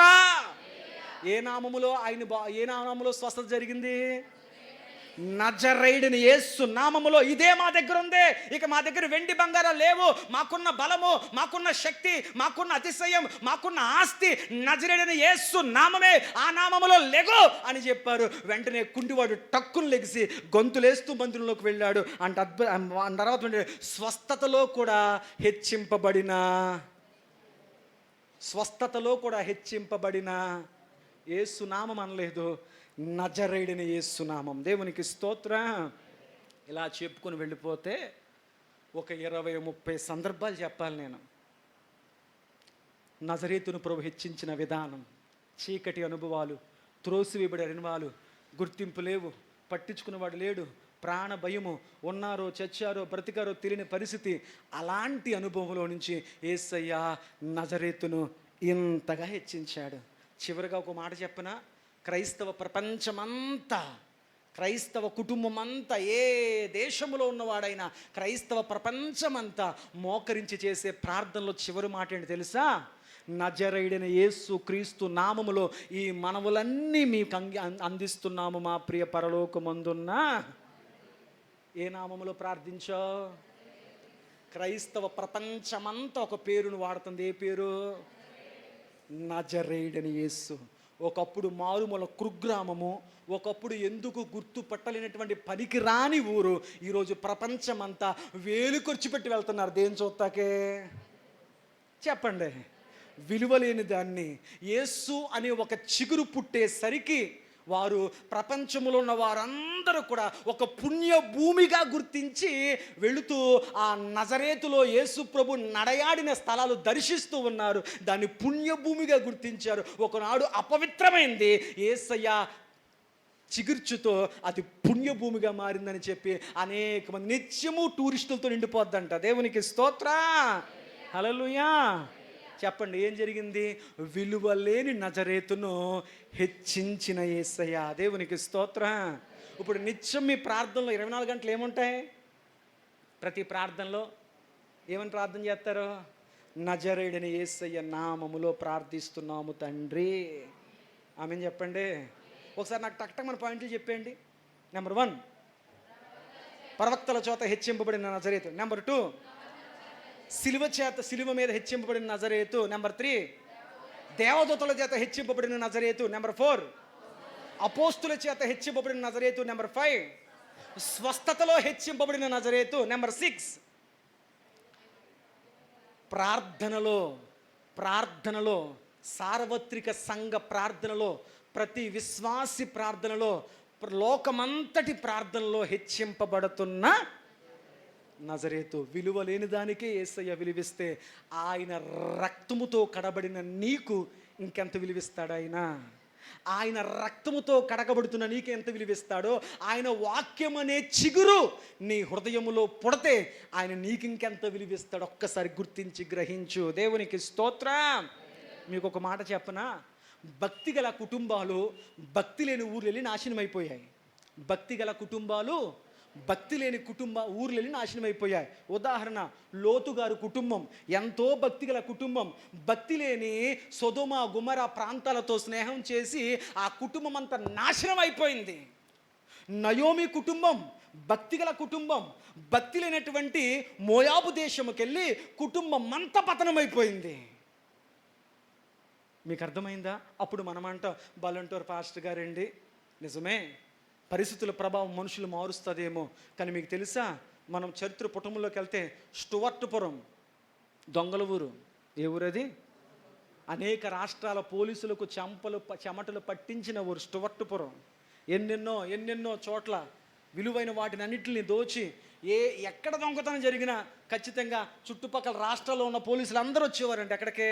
స్టువర్ట్పురం. వాళ్ళు దొరికే వాళ్ళు కాదు, వాళ్ళని పట్టుకునే వాళ్ళు కాదు, వాళ్ళ దగ్గరికి వస్తే వాళ్ళ పిల్లలు నేలకేసి కొట్టేసేవారంట. అంత భయంకరులు, హత్యలు, భయంకరమైన పనులన్నీ చేస్తూ స్టువర్ట్పురం అంటే ఒక భయంకరమైన కిరాతక ప్రాంతము. దొంగలు అక్కడ జరగదంటే ఏముండదు, ఎక్కడ పోయినా అక్కడే దొరుకుతాయి అన్నంత భయంకరమైన దొంగలతో, భయంకరమైన చీకటితో నిండిపోయిన ప్రాంతము స్టువర్ట్పురం. అలాంటి ప్రాంతానికి వాక్యం అనే చిగురు వెళ్ళింది. ఆమేన్. వాక్యం అనే చిగురు వెళ్ళింది. ఈరోజు అది స్టువర్ట్పురం కాదు, అది స్వార్థపురంగా మారింది. యూట్యూబ్ ఆన్ చేసి చూడండి, అక్కడ స్టువర్ట్పురం అని పేరు కొట్టేసి ఆ ఊరు వాళ్ళందరూ కూడా మా ఊరు పేరు స్టువర్ట్పురం కాదండి, మాది దొంగల ఊరు పేరు కాదండి, మేము క్రీస్తును కలిగిన వారము, మా ఊరు పేరు స్వార్థపురం. ఎందుకో తెలుసా? ఒకప్పుడు మా ఊర్లో దొంగలు ఉండేవారు, మా ఊర్లో వ్యభిచారులు ఉండేవారు, మా ఊర్లో సారా కాసేవారు ఉండేవారు, మా ఊర్లో హత్యలు చేసేవారు ఉండేవారు, మా ఊర్లో కంపంతా కూడా చీకటే ఉండేది. ఎప్పుడైతే దేవుని వాక్యం మా ఊరు వచ్చిందో, మందిరం కట్టబడిందో, సువార్త ప్రకటింపబడిందో, మా బతుకులు మారిపోయాయి, మా ఊరు మారిపోయింది. ఇప్పుడు మా ఊర్లోంచి కలెక్టర్లు వస్తున్నారు, ఐపీఎస్లు వస్తున్నారు, డాక్టర్లు వస్తున్నారు, ఇంజనీర్లు వస్తున్నారు, ప్రతి ఇంటికి ఒక గొప్ప ఉద్యోగస్తుడు ఉన్నాడు. మా ఊరి నిండా మందిరాలే. మా ఊరు సువార్తపురంగా మారిపోయింది. దేవునికి స్తోత్రం. యూట్యూబ్ సెర్చ్ చేయండి, స్టువర్ట్పురం. వాళ్ళ బ్యాక్గ్రౌండ్లు చెప్తే వెన్నులో వణుకొస్తుంది. రీసెంట్గా ఒక పత్రిక విలేకరి పట్టుకుని అక్కడ ఉన్న ఒక ఆయన్ని ఇంటర్వ్యూ చేస్తే ఆయన ముసలాయనగా ఉన్నాడు, మొత్తం జుట్టు అనేది మెరిసిపోయింది, బైబిల్ పట్టుకున్నాడు. ఆయన చెప్తున్నాడు, పలానా టైంలో పలానా చోట పలానా దేవస్థానంలో పలానా హారం కొట్టేసినాడు. ఎవడో తెలుసా? నేనే. ఆ టీమ్కి లీడర్ నేనే, ఆ దొంగను నేనే. నన్ను పట్టుకుని అవడం వల్ల కాలేదు, కానీ ఎప్పుడైతే యేసుక్రీస్తు వాక్యం విన్నానో, వాక్యం అనే చిగురు నా జీవితంలో ఎప్పుడైతే మొలిచిందో, నా బ్రతుకు మార్చుకున్నాను, నా జీవితం మార్చుకున్నాను. ఇప్పుడు నేను ఒక దైవజనుడిగా మారాను. ఒకప్పుడు దొంగలందరూ కూడా ఇప్పుడు స్టువర్ట్పురంలో సేవకులు అయిపోయారు, సువార్తకులు అయిపోయారు, ఉద్యోగస్తులు అయిపోయారు. ఆనాటి స్టువర్ట్పురం ఈనాడు సువార్తపురం అయిపోయింది. కారణం వాక్యం అనే చిగురు, యేసుక్రీస్తు అనే చిగురు వారి జీవితాల్లోకి వచ్చాడు. దేవునికి స్తోత్రం. మీకు అర్థమైందా లేదా? మరి ఇంకా ఎందుకు యేసుప్రభు నీ జీవితంలో నువ్వు చిగురించమని అడగడం లేదు? ఆలోచన చేయండి. పిలుపు అన్నాడు, చెప్పడం కాదయ్యా, అనుభవించు, వచ్చి చూడు ఆయన ఎవడో నీకు. ఇప్పుడు చెప్పండి, ఒకప్పుడు నజరేతులో నుంచి ఏదైనా మంచిది రాగలదా? దాని చరిత్ర చూస్తే రాలేదు. కానీ దాని చరిత్ర తర్వాత, యేసయ్య చిగురించిన తర్వాత దాని చరిత్ర ఎంత గొప్పగా మారిందంటే లోకమే గర్వించదగినదిగా, హెచ్చింపదగినదిగా మార్చబడింది. నీ జీవితానికి కూడా దేవుడు వాక్యం అనే చిగురు నీలోకి వస్తే, వాక్యములో నువ్వు కట్టబడిన నామకార్థ వ్యక్తిగా, భక్తిని నటించే వ్యక్తిగా చేస్తే నీ జీవితం నడవదు ఎక్కువ కాలం.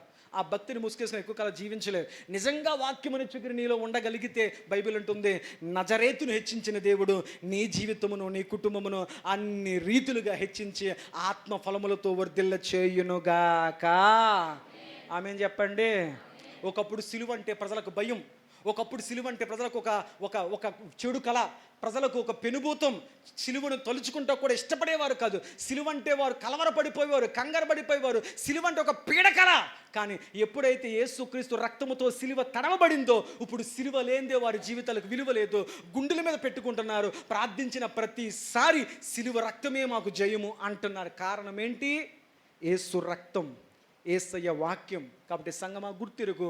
అంత గొప్ప విలువైన దేవుడు నీ దగ్గరికి వచ్చినప్పుడు ఎందుకు ఈ నిర్లక్ష్యం, ఎందుకు వాక్యమునకు లోబడలేని పరిస్థితి? గుర్తెరగదాం. ఆ యొక్క నజరేతు ఊరు విలువను మార్చిన దేవుడు వాక్యమును అంగీకరిస్తూ వాక్యానుసారంగా తీర్మానాలు చేస్తున్న నీ జీవితాన్ని కూడా దేవుడు ఉన్నతంగా హెచ్చించి దీవించి నడిపించునుగాక. ఆమేన్. ప్రార్థన చేసుకుందాం. తలలో ఉంచండి. వాక్య స్వరూపివైన మా ప్రియ పరలోకమందున్న మా తండ్రి, మీ పరిశుద్ధ నామము కొరకు వందనాలు.